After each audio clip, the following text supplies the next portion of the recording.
C'est aujourd'hui la dernière journée de consultation, une espèce de dernier moment pour parler de la nouvelle salle de bal que Donald Trump veut faire construire à la Maison-Blanche. Ça n'existe pas encore. Vous comprenez que c'est une espèce de maquette, là, une simulation en 3D d'une salle qui serait montée, mettons, pour 1000 personnes. Bon, ceux qui comparent Donald Trump à un roi ou à son rêve d'être perçu comme un roi, on imagine là, des grandes réceptions. À la Maison-Blanche, on n'a pas ça présentement. On a une salle pour des réceptions plus petites. Quand on veut faire des plus grandes réceptions, on met des chapiteaux sur le terrain, mais Trump voudrait avoir une véritable salle de réception comme celle-là. Il y a aujourd'hui dans les consultations un architecte, entre autres, qui va dire bien, cette salle-là, elle n'a aucun bon sens. Elle est trop grande, elle est démesurée. Les pieds carrés, là, c'est démesuré, même pour le nombre de personnes qu'on veut accueillir. Démesuré aussi par rapport au reste du bâtiment, parce que je vais vous montrer tout à l'heure, là, ça va devenir plus gros que le reste de la Maison-Blanche. La salle de bal en pieds carrés va devenir plus gros. 90 000 pieds carrés pour vous aider à se situer.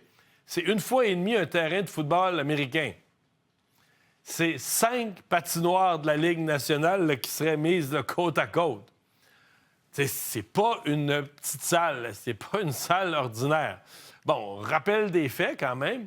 Octobre 2025, cet automne, démolition de la East Wing. Il existait déjà une East Wing. Il y a des gens qui étaient contre, déjà sur le plan patrimonial, de détruire ça, mais c'était une étape nécessaire.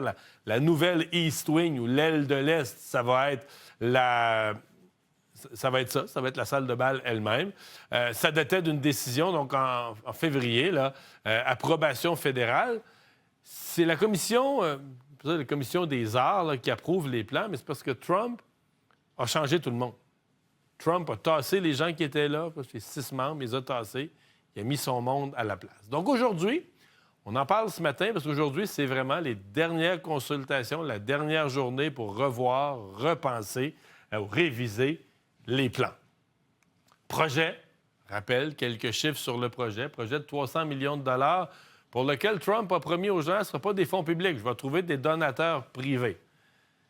Ça aussi, ça soulève quelques questions. Jusqu'à quel point une compagnie privée qui donne pour la Maison-Blanche va vouloir d'autres choses éventuellement en retour.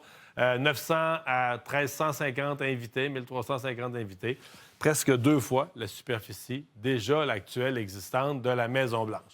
Pendant qu'on voit les images de cette démolition qui avait fait jaser, je vous amène, pour vous faire une meilleure idée, vous donner un meilleur aperçu, il y a le New York Times qui a fait un outil extraordinaire pour voir un peu les plans.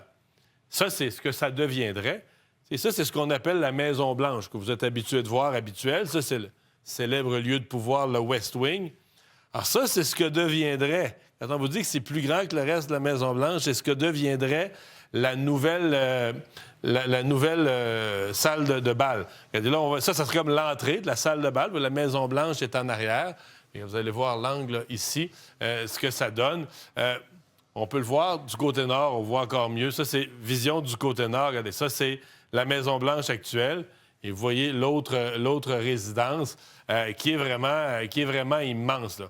Bon, en tournant comme ça, on voit... Est-ce que ça prend aussi grand? Donald Trump lui maintient que oui, on a besoin de ça. On a besoin d'avoir cette salle de réception gigantesque parce que, bon, on est à la Maison-Blanche, puis des fois, il y a des grands bals, puis on ne devrait pas mettre sur les terrains des chapiteaux. Est-ce qu'on défigure l'architecture globale du bâtiment en construisant cette espèce de monstre? Écoutez, c'est une discussion, comme on dit, des goûts. Il n'est pas facile de débattre. Axel Lemonnier, journaliste indépendant à Washington, surveillait tout ce dossier. M. Monnier, bonjour. Bonjour. Je commençais avec cette question. Est-ce que c'est pipé aujourd'hui? Est-ce que c'est une vraie consultation ou Trump a tellement nommé tous ces gens dans les différents forums décisionnels que, de toute façon, les dés sont pipés à l'avance? Ça, c'est vrai qu'il a déjà, on va dire, révisé 2 commissions entières qui lui ont été favorables. Du coup, celle-ci, normalement, devrait mener des auditions sereines et, on va dire, objectives. Mais c'est vrai qu'on ne sait pas ce qui s'est passé en coulisses. En tout cas, vous voyez juste derrière moi, la grue, c'est justement cette grue qui est en train de travailler à la construction de cette salle de bal. Les travaux ont déjà commencé. Donc la destruction a commencé. Il y a déjà des choses qui se passent ici. Donc Donald Trump, de toute façon, ne veut pas s'encombrer de problèmes juridiques ou autres. Il a déjà lancé son programme. Généralement, dans l'histoire des États-Unis, on a traité la Maison-Blanche non pas comme la maison, comme le bungalow d'un seul homme, là, comme la maison d'un seul homme, davantage comme un édifice patrimonial qui appartient au pays, donc qui doit, les décisions doivent être prises de façon institutionnelle. On a l'impression que c'est un peu unique ce qui se passe, que c'est les goûts personnels, puis demandez-moi pas de commenter ses goûts, là, Mar-a-Lago, puis le doré, puis tout ça, mais on a l'impression que c'est les goûts personnels d'un homme qui devient tout-puissant et qui fait ce qui lui tente, là. Bah, vous savez, Donald Trump, il a très envie de marquer l'histoire, il a très envie de laisser sa patte. Et ça, c'est très loin d'être la seule chose qui l'ait changé ici à la Maison-Blanche. Juste derrière moi, vous avez le bureau ovale et il y avait la roseraie qui a été notamment largement mise en valeur et transformée par Jackie Kennedy. Eh bien, il a décidé de paver tout ça, de cimenter tout ça, d'en faire une sorte de terrasse avec des tables et des chaises et des parasols. Beaucoup de commentaires se moquaient de l'impression que ça pouvait donner d'être dans un vulgaire hôtel ou motel des États-Unis. Il a aussi ajouté une galerie des présidents sur le chemin qui va de son bureau justement à cette galerie, à cette roseraie, avec tous les portraits des présidents, sauf un, Joe Biden par exemple. Donc voilà, il a mis des dorures dans toute la Maison Blanche. Alors c'est classique C'est hein, si que beau. c'est classique qu'on va dire chaque président met sa patte sur la décoration du bureau ovale. Du bureau ovale. Le reste, en général, ça reste à peu près tel quel, mais c'est vrai que clairement, Donald Trump veut faire du Donald Trump à la Maison Blanche. On dirait que ça va ressembler à une annexe de Mar-a-Lago, c'est vrai. Ouais. Ouais, rassurez-moi, dans cette nouvelle salle de bal, j'espère qu'il y en aura amplement de la dorure, là. Oh bah sûrement, vu ce qui a été présenté, certains parlent vraiment d'une Trumpisation de la Maison-Blanche, avec effectivement une salle qui, selon certains, ressemblerait plus à un casino de Las Vegas qu'à une annexe de la Maison-Blanche. Donc c'est vrai que le pouvoir serein, officiel, perd un peu de sa superbe pour tomber dans le rococo, le Ouais. baroque ou que sais-je encore. Ouais. Puis au-delà de la déco, qu'est-ce que les Américains pensent? Qu'est-ce que les gens de Washington pensent? Je ne sais pas si ça a été sondé, mais tu sais, de l'équilibre général du bâtiment. Là, c'est assez évident sur les plans que j'ai montés tantôt. Tu sais, c'est pas un ajout comme tu fais un petit ajout en arrière de ta maison, c'est que tu crées une aile qui, en superficie, est plus grosse que tout le reste additionné. Ça transforme l'équilibre du bâtiment. Bah, il y a beaucoup de critiques évidemment là-dessus, et notamment sur le déséquilibre architectural, effectivement, que ça créerait non seulement à la Maison-Blanche, mais sur toute la perspective, parce qu'en fait, il faut bien comprendre qu'on est au cœur de Washington, qu'il y a le Washington Monument qui est juste derrière, cet obélisque à la gloire de George Washington. Vous avez le Mall avec le Congrès, différents mémoriaux, donc c'est tout l'équilibre architectural du centre de la ville, du cœur touristique et historique de Washington, de la capitale, qui se retrouve modifié.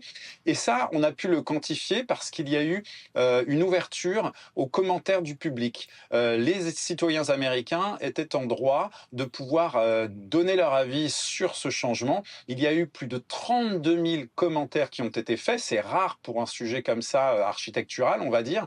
Et selon les données de plusieurs médias qui ont analysé ça à la fois avec des intelligences artificielles et avec des journalistes, 97% des commentaires étaient négatifs, mais pas un peu négatifs. Ils étaient furieux, ils se plaignaient, ils étaient très critiques de cette façon de faire. Donc 97%, c'est quand même une très large majorité de gens qui se plaignent donc de ce qui va être fait avec cette salle de bal. Louis XIV aurait aimé ça. Oui, bah certains disent d'ailleurs que ça ressemble à des palais, royaux européens.